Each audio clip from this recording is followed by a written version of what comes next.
लोकसभा चुनाव के नतीजे तो 4 जून को घोषित होंगे, लेकिन बीजेपी का खाता पहले ही खुल गया है। एक सीट पर बीजेपी उम्मीदवार की जीत दर्ज हो गई है। गुजरात की सूरत सीट पर यह कमाल हुआ है। कांग्रेस के उम्मीदवार का नामांकन रद्द होने और अन्य सभी 8 प्रत्याशियों की ओर से नाम वापस लिए जाने के बाद बीजेपी के मुकेश दलाल निर्विरोध जीत गए। सभी उम्मीदवारों की ओर से नाम वापस लिए जाने के बाद सूरत के कलेक्टर ने मुकेश दलाल को जीत का प्रमाण पत्र सौंप दिया। गुजरात में बीजेपी के अध्यक्ष CR पाटिल ने सोमवार को सोशल मीडिया पर दलाल को जीत की बधाई दी। पाटिल ने मुकेश दलाल की तस्वीरों के साथ एक्स पर लिखा, सूरत ने माननीय प्रधानमंत्री नरेंद्र भाई मोदी को पहला कमल खिलाया। सूरत लोकसभा सीट से प्रत्याशी मुकेश भाई दलाल को निर्विरोध निर्वाचित होने पर बधाई एवं शुभकामनाएं। गुजरात में, सूरत में, देश में पहला कमल खिला है।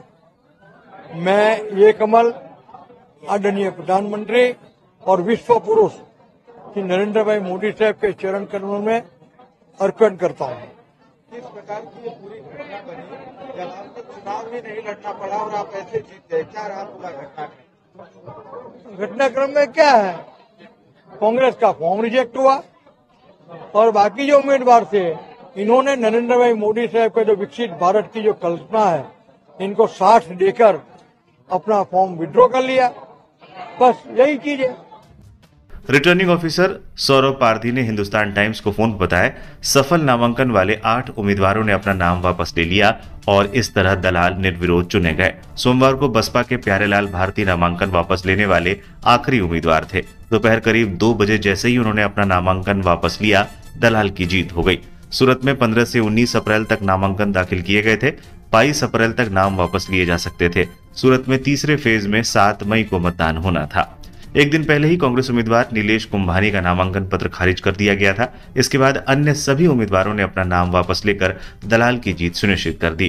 कांग्रेस की गुजरात इकाई के प्रमुख शक्ति सिंह गोहिल ने रविवार को आरोप लगाया कि सूरत लोकसभा सीट से पार्टी के उम्मीदवार का नामांकन पत्र बीजेपी के इशारे पर खारिज किया गया।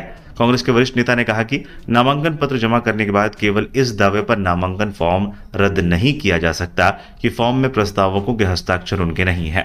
निर्वाचन अधिकारी के अनुसार प्रस्तावकों ने अपने हलफनामे में कहा है कि उन्होंने फॉर्म पर खुद हस्ताक्षर नहीं किए हैं। कांग्रेस ने मामले को लेकर चुनाव आयोग से शिकायत दर्ज कराई है।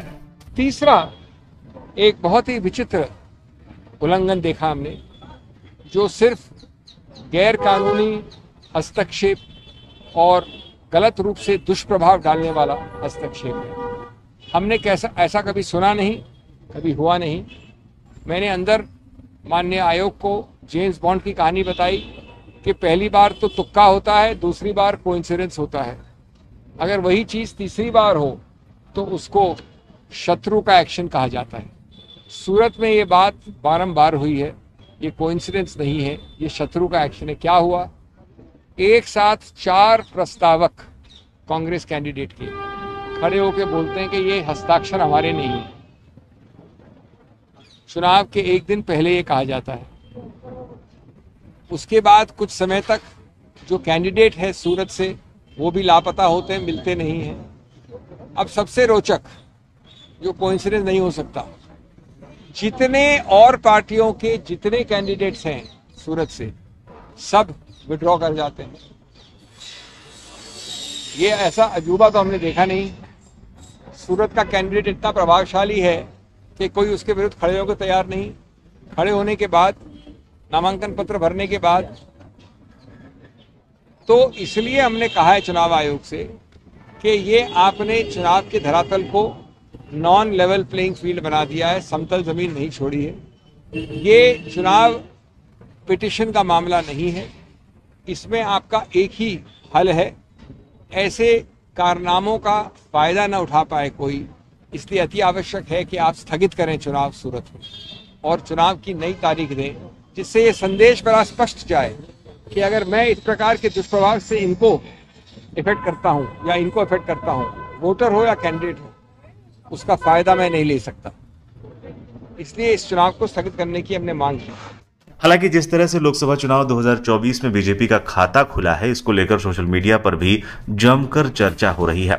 विनय सुल्तान नाम की यूजर ने लिखा, चुनाव के नाम पर ऐसे मजाक तो कॉलेज के चुनाव में भी नहीं होते। लेकिन कमाल जी बात यह है कि कांग्रेस स्थानीय स्तर पर एक भी ऐसा निर्दलीय उम्मीदवार नहीं तैयार कर पाई जिसे वो अपने समर्थन पर मैदान में बनाए रख पाए। ना कांग्रेस उम्मीदवार ऐसे 3 प्रस्तावक खोज पाए जो भरोसे के काबिल हों। दारा फारूकी नाम की यूजर ने लिखा, डेमोक्रेसी को बाय बाय कहने का वक्त आ गया है। हरियन मिश्रा नाम की यूजर ने लिखा, अब 399 बाकी। गुजरात तो बहुत तेज निकला, वोटिंग से पहले ही रिजल्ट।